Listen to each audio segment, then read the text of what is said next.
में ये हिस्सा दर्ज है। इफ्सियों 6:14 में गर्ज खुदावन में और उसकी कुदरत के जोर में मजबूत बनो, खुदा के सब हथियार बांध लो। बोलेंगे खुदा के सब हथियार बांध लो, ताकि तुम इब्लीस के मंसूबों के मुकाबला में कायम रह सको। आगे मैं आपको तेजी से पढ़ने लगा हूं। क्योंकि हमें खून और गोश्त से कुश्ती नहीं करना, बल्कि हुकूमत वालों और इख्तियार वालों और इस दुनिया की तारीकी के हाकिमों और शरारत की उन रूहानी फौजों से जो आसमानी मुकामों में है। इसी वास्ते तुम खुदा के सब हथियार बांध लो। क्या करना जी? खुदा के सब हथियार बांध लो। इससे बोलेगी खुदा के सब हथियार बांध लो, ताकि पूरे दिन में, कहां पे? पूरे दिन में मुकाबला कर सको और सब कामों को अंजाम देकर कायम रह सको।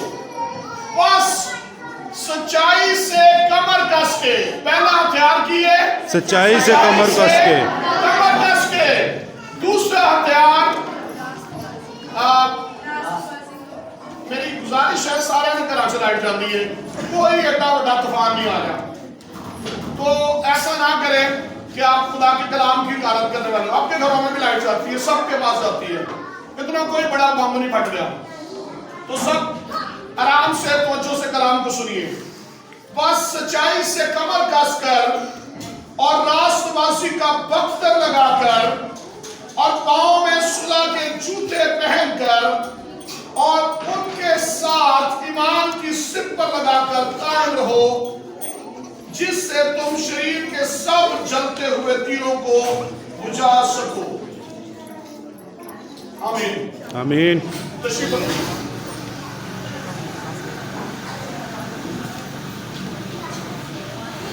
क्या है जी? खुदा के हथियार बांध लो। बोलेंगे जरा सब, खुदा के हथियार, खुदा के सब हथियार बांध लो।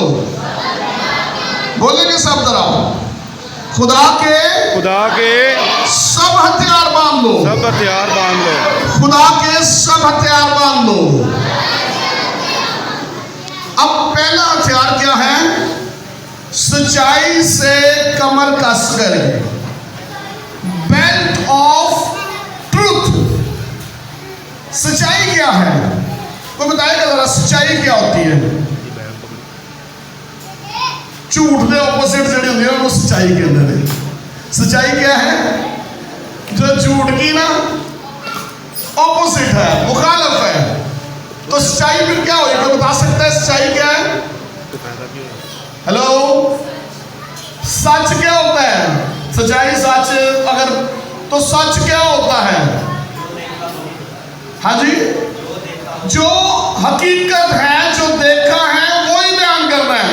जिਵੇਂ मैं कहा कि मैं भाई ਨੂੰ ਵੇਖਿਆ ਇੱਥੇ ਬਾਹਰ ਫਿਰਦੇ ਹੋਏ ਤੇ ਵੇਖਿਆ ਨਾ ਹੋਵੇ ਤੇ ਇਹ ਕੀ है? सच्चाई है? नहीं, ये झूठ है। और सच्चाई से कमर कस के, कमर जो है ये हमारी, अगर हम जंग के लिए जाते हैं, अब इसको हमने देखना है कि इसके पीछे खुदा सिखाना क्या चाह रहा है। खुदा के सब हथियार बनने, हथियार किसके लिए होते हैं? जंग के लिए। क्यों हथियार लेते हैं? जंग के लिए, लड़ाई के लिए। हथियार क्यों होने भाई? लड़ाई। और बाजियों सोना नहीं उठ जाना है। बाजी नसरीन को जरा हलाए कोई नाम है, मैं ना लवा गलता ना पता नहीं जी। क्या करना है? खुदा के हथियार किस लिए हैं? लड़ाई। बोलेंगे भाई हथियार का लिए होता है? अपनी हिफाजत। हथियार लड़ाई के लिए होता है। और खुदा के हथियार अगर इस्तेमाल होंगे, इस पर्दे को हटा देंगे तो हवा आ जाएगी। खुदा के हथियार जो हैं वो किस लिए इस्तेमाल होंगे? खुदा के हथियार इब्लीस का मुकाबला करने के लिए इस्तेमाल होंगे। खुदा के हथियार किस लिए इस्तेमाल हो रहे हैं? इब्लीस का मुकाबला करने के लिए। और सबसे ज्यादा मसीहियों को अगर मुकाबला करना पड़ता है, चैलेंज है, तो वो इब्लीस का है। क्या चैलेंज है जी? इब्लीस का चैलेंज है। हर वक्त भाई नुमान इसका दरवाजा जरा बंद करे, थोड़ा सा शोर कम हो जाएगा। इब्लीस जो है वो हर वक्त हमला करता रहता है और खुदा के लोगों को तितर बितर करने की कोशिश करता है। अब कमर पे क्यों? आपने देखा होगा कि अगर कोई असला कैरी करने वाले होते हैं, जो उनके पास एक बेल्ट होती है और बेल्ट में क्या लगाते हैं? कारतूस लगाते हैं। बेल्ट में खंजर लगता है। बेल्ट के अंदर मुख्तलिफ तरह की चीजें हैं और बेल्ट जो है वो कमर को मजबूत रखती है। जंग लड़ने के लिए हथियारों की जरूरत है और उन हथियारों में सबसे पहला हथियार जो है वो क्या है? सच्चाई। क्या हथियार है जी? सच्चाई। सच्चाई। और कलाम मुकद्दस में लिखा है सच्चाई से वाकिफ हो और सच्चाई तुमको आजाद करेगी। सच्चाई से वाकिफ हो, सच्चाई तुमको आजाद करेगी। और सच्चाई क्या है? सच्चाई मसीही कौम ये है कि खुदावंद यीशु मसीह सलीब पर चढ़ा। क्या हुआ? हमारे गुनाहों के लिए सलीब पर चढ़ा, कुर्बान हुआ और फिर कब्र में गया और कब्र पर फतह पाके जी उठा। ये सच्चाई है। और फिर इससे बढ़कर सच्चाई क्या है कि खुदावंद हम सबको प्यार करता है। एक सच्चाई ये भी है। क्या है जी? खुदा हमें प्यार करता है। खुदा आपसे प्यार करता है। खुदा आपसे मोहब्बत रखता है। और ये सच्चाई वाली कमर जो है कस के रखनी है। हम खुदा के हथियार जो हैं वो बांधते नहीं अपने साथ, जंग पे निकल पड़ते हैं, लेकिन अबू फिर कोट खा के वापस आ जाते हैं। जब सही मुकाबला नहीं होगा, आपको पता है दुश्मन बड़ा मकार है। और कलाम मुकद्दस में लिखा है कि इब्लीस झूठों का बाप है। इससे वास्ते क्या गया कि सच्चाई की जरूरत है। सच की इसलिए जरूरत है क्योंकि इब्लीस मकार है, वो झूठों का बाप है। वो बात बात पे झूठ बोलता है और वो आपको ये बात बताता रहता है यीशु तेरे लिए कुर्बान नहीं हुआ, यीशु हकीकत नहीं है, यीशु तुझे बचा नहीं सकता, तेरी बीमारी जो है वो तुझे यीशु इसमें से निकाल नहीं सकता, तेरी गुर्बत जो है इसमें से यीशु तुझे निकाल नहीं सकता, यीशु तो तुझे पसंद भी नहीं करता। और ये झूठ इब्लीस आपसे बोलता रहता है। इसलिए खुदावंद के हथियारों में से ये जबरदस्त हथियार जो है सच्चाई से अपनी कमर कस लो। सच्चाई बांध लो कि यीशु मुझे प्यार करता है। सच्चाई ये है कि वो आपके लिए कुर्बान हुआ। सच्चाई ये है कि वो आपसे बेइंतहा मोहब्बत रखता है। और कलाम मुकद्दस में लिखा है खुदा ने दुनिया से ऐसी मोहब्बत रखी कि उसने अपना इकलौता बेटा बख्श दिया ताकि जो कोई उस पर ईमान लाए हलाक ना हो बल्कि हमेशा की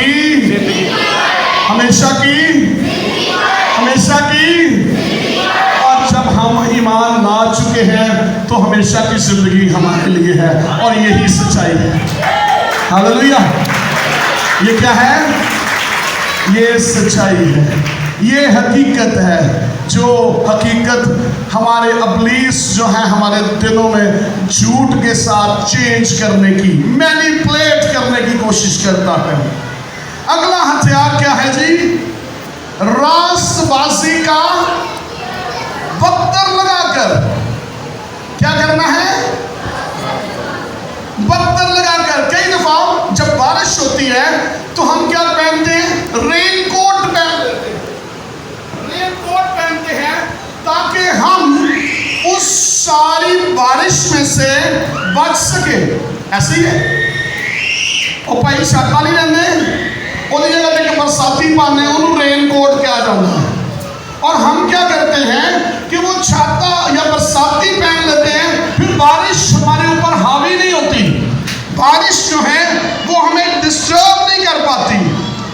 और यहाँ पर जो हमें बचाने की चीज रखता है ना, वो है रासबाजी का बख्तर लगाना है। कौन सा बख्तर लगाना है? रासबाजी क्या है?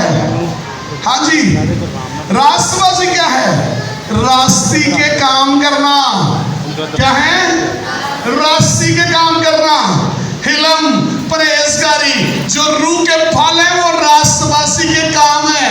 आगे लिखा हुआ है कि कोई रास्तबाजी के कामों से खुदा जो है वो हमें मना नहीं करता।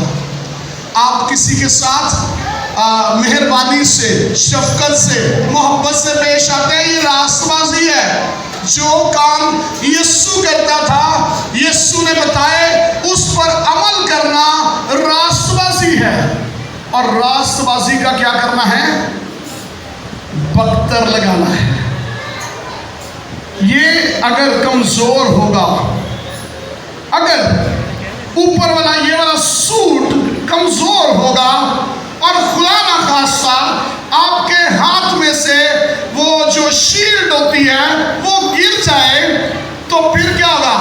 अगर दुश्मन ऐसे हमला करेगा ना, तो क्या होगा? ये जो सूट होता है वो बचाता है। रास्तबाजी आपको बचा लेगी।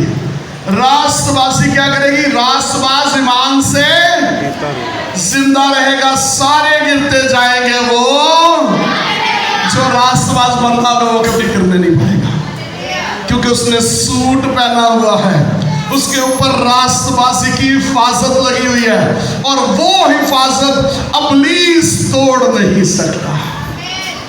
ये जो सूट की लहर है, ये जो तय लगाई गई है, इसकी वजह से इब्लीस जो है वो आपको नुकसान नहीं पहुंचा सकता। और ये किस चीज को महफूज रखती है? ये सूट किसको महफूज रख रहा है?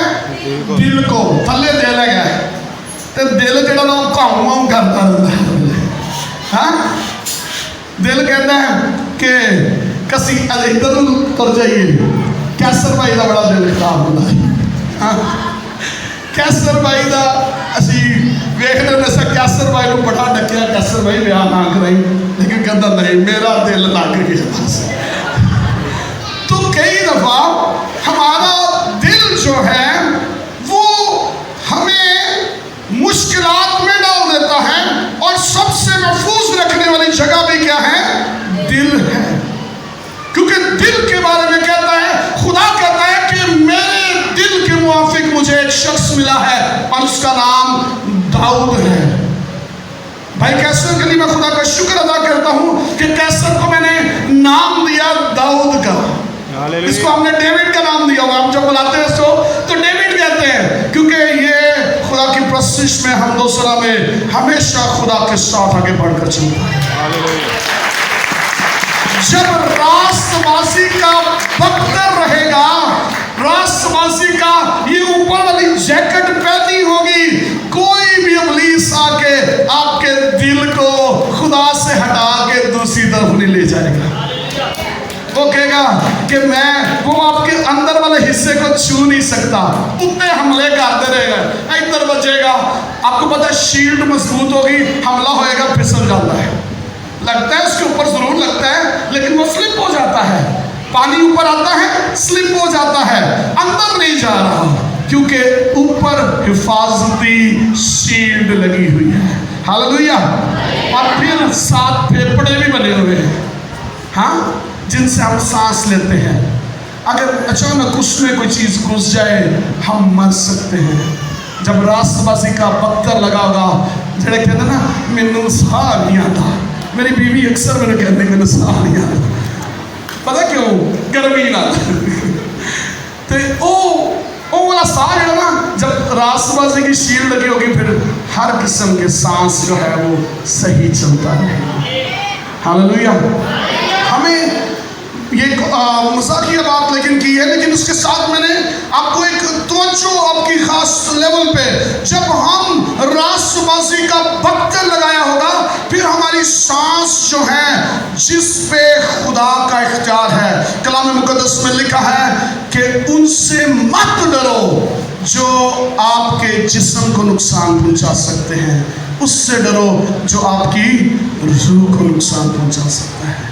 और जब रास्तबाजी का बख्तर लगा होगा ना, तो रूह को कोई नुकसान नहीं पहुंचा सकेगा, आपकी सांस को नुकसान नहीं पहुंच पाएगा, क्योंकि रास्तबाजी आपको संभाल लेगी।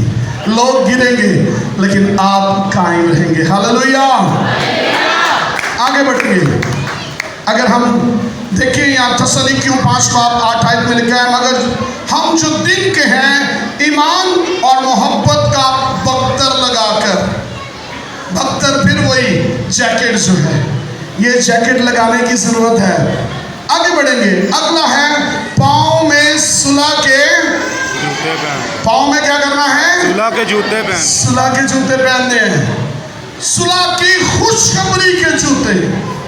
यानी कि मेरे साथ कई दफ़ा बात करते हैं लोग, तो कभी लड़ाई के लिए भी मुझे जाना पड़ता है, लड़ाई वाले मामलात में, तो मैं हमेशा कहता हूँ भाई एक गल याद रखना, अगर मैं जाऊँगा तो मैं सुलह की बात करूँगा, अगर मेरे कदम उठेंगे तो अगर आपकी लड़ाई है तो आपकी तरफ से मैं लड़ाई करने नहीं जा रहा, मैं आपकी तरफ से सुलह के लिए जा रहा।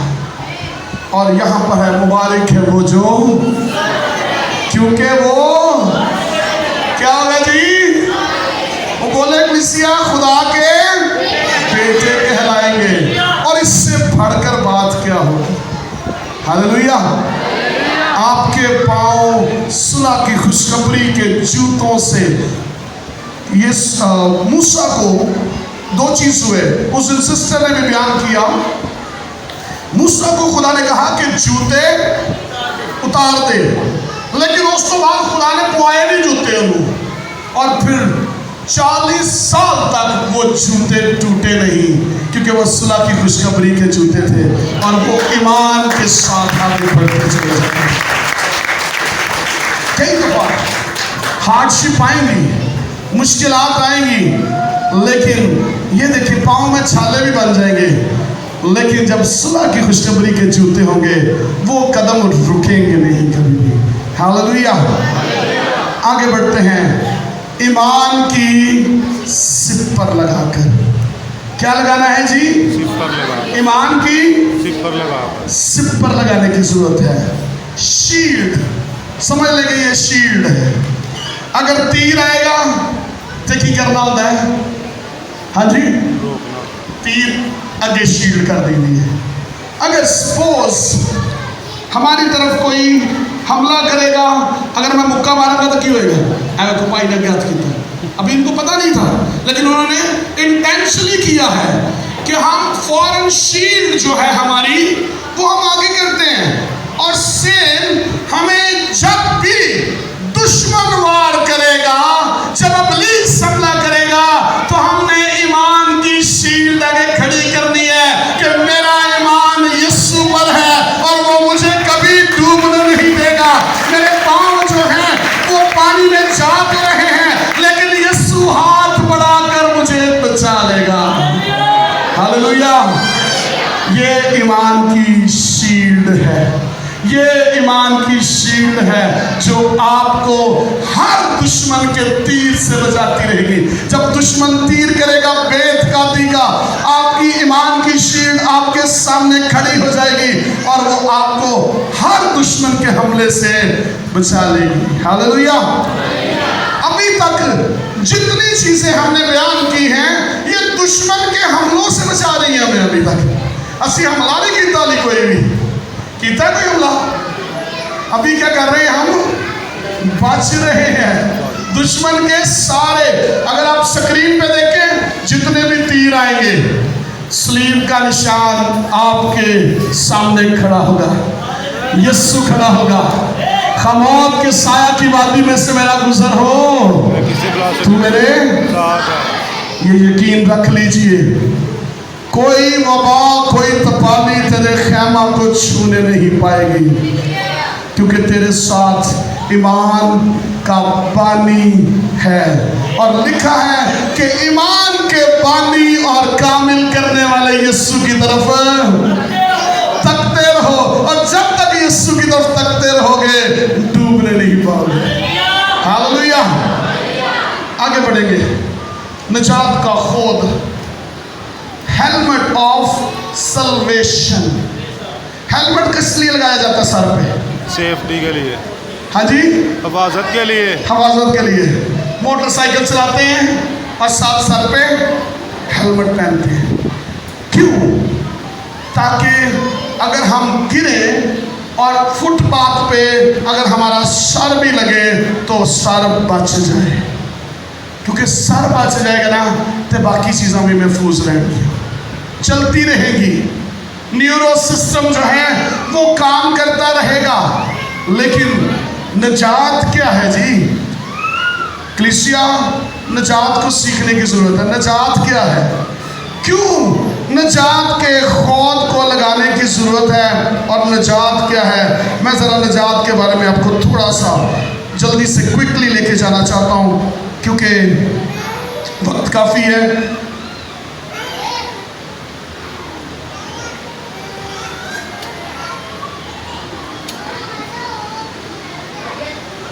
हाँ जी, यूहन्ना उसका 14वां बाब और 6वीं आयत में लिखा है, यीशु ने उससे कहा, राह और हक और जिंदगी मैं हूं, और मेरे वसीला के बगैर बाप के पास नहीं कोई आता।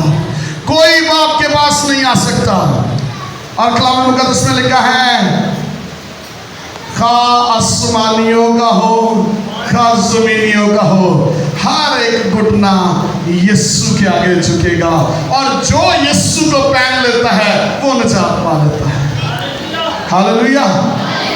क्या निजात है जी? निजात ये है, खुदा ने दुनिया से ऐसी मोहब्बत रखी कि उसने अपना इकलौता बेटा बख्श दिया, ताकि जो कोई उस पर ईमान लाए हलाक ना हो बल्कि हमेशा की। ये निजात है। निजात ये है जब हम यीशु को कबूल कर लेते हैं, यीशु को अपना निजात दहिंदा। उसने कहा कि उसका नाम यीशु रखना, क्योंकि वो ही अपने लोगों को उनके गुनाहों से निजात देगा। और इब्लीस हमें ये कहने की कोशिश करता है, सर को बचाने की क्यों जरूरत है? यीशु साढ़े दिमाग से गल, इब्लीस है साढ़े दिमाग से गल पाता रहता है कि खुदा ने तुझे निजात हाली दी नहीं है, तू हाली गुनाहगार है।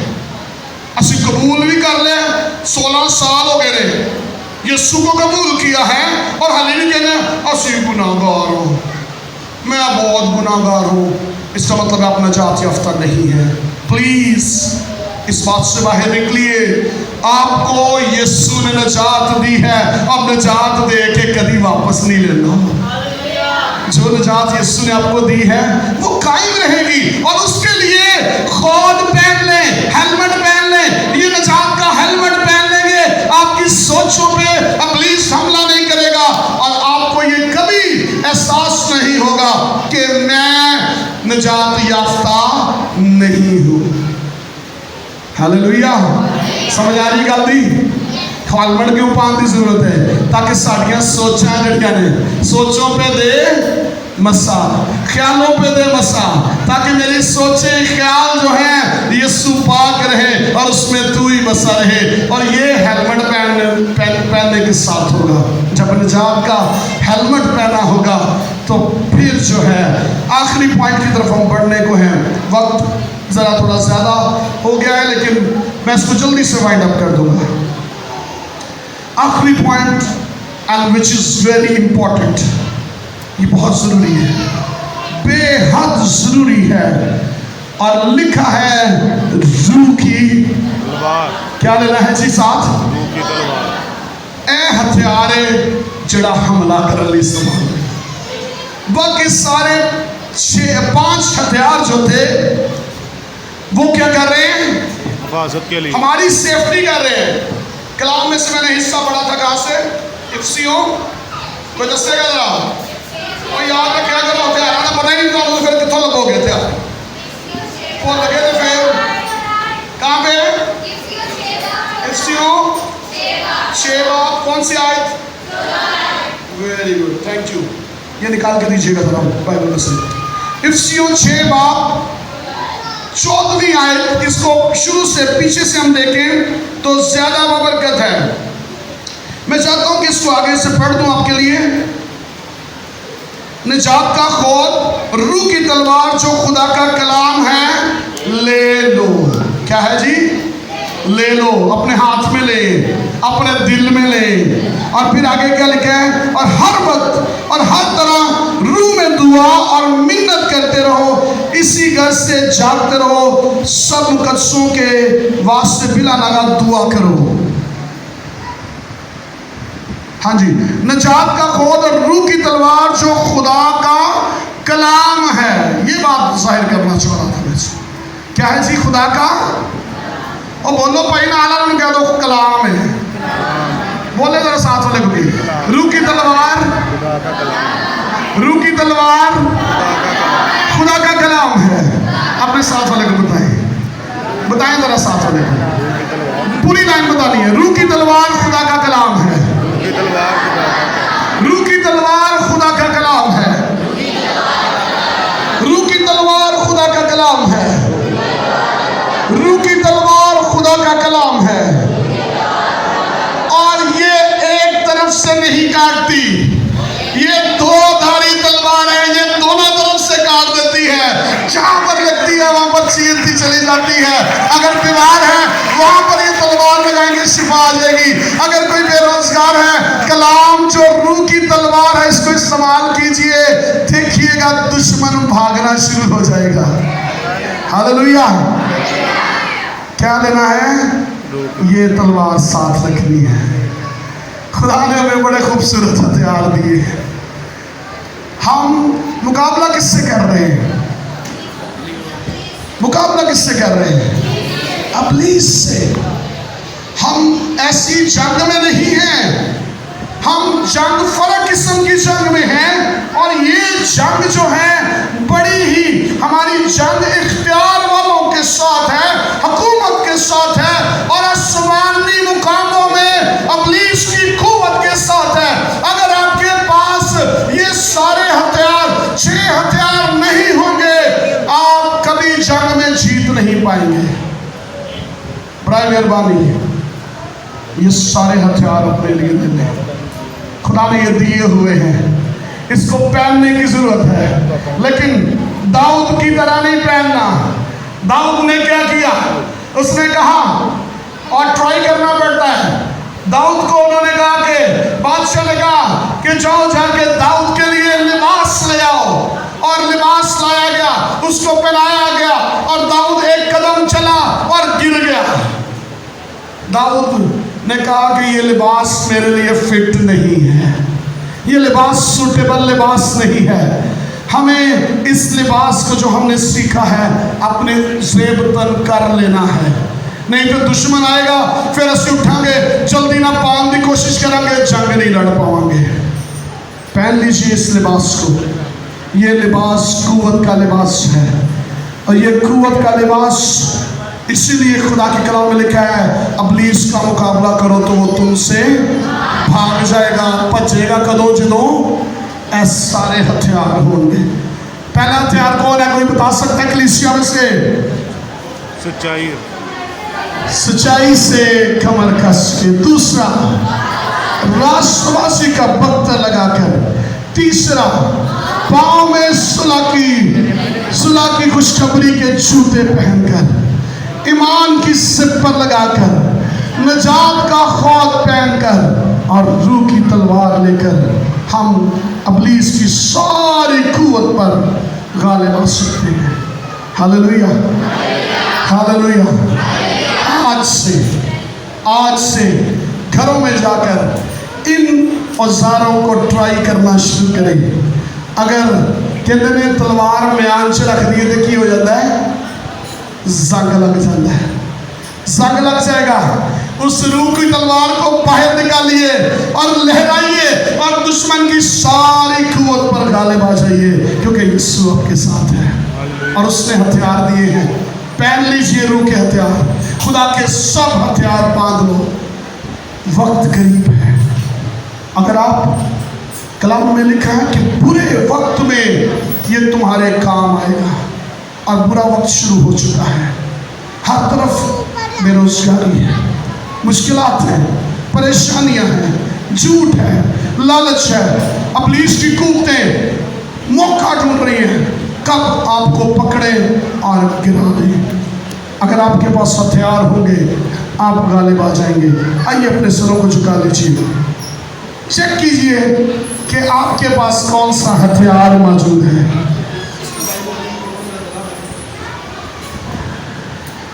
आपके पास कौन सा हथियार मौजूद है। हमें ढूंढना है। खुदा ने आपको लेस किया है, ये हथियार ऑलरेडी आपके पास मौजूद है। याद कीजिए कब सच्चाई की उस पटके को मैंने खोया है। अगर खो दिया है वो आपके पास मौजूद है। अगर हमारा पत्थर खराब हो गया है उसको दोबारा से रिपेयर कर लीजिए, रिपेयर कर लीजिए। खुदा आपको सरफराज करना चाहता है। Hallelujah, praise the Lord, hallelujah.